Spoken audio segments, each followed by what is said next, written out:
Hey guys, in this video I'm going to show you how to fix preparing automatic repair loop blue screen error on Windows 10 or 11. If you find this video helpful, please consider to like this video and subscribe to my channel. In saying that, let's just jump straight into the video. Alright, so the preparing automatic repair loop on Windows 10 or 11 occurs when your system fails to boot properly. And here are some troubleshooting steps to fix this. So I've got about 5 to 7 different methods here. So method 1, you want to perform a hard reboot. So you want to force shut down your PC by holding the power button for at least 10 seconds and turn it back on to see if it boots normally.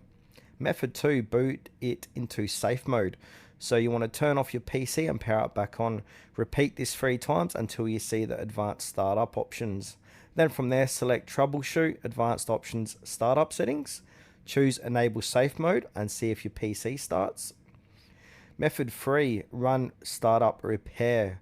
So you want to boot into Advanced Startup Options as mentioned above. Select Troubleshoot, Advanced Options, Startup Repair, and then wait for the process to complete. Method 4, use Command Prompt to fix corrupt files. So you want to boot into Advanced Startup Options and select Command Prompt and then run these commands one by one and then restart your PC.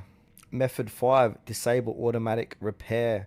So open Command Prompt from Advanced Options, type and then restart and check if Windows boots. Method 6, check for disk errors in BIOS.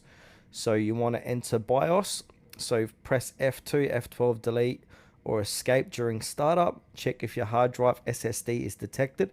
If not, and then check if your hard drive SSD is detected. If not, reset your hard drive or replace if it's necessary. And the last method here, reset your PC. So go to Advanced Options, reset this PC, choose Keep My Files, or you can remove everything if needed. Follow the on-screen instructions.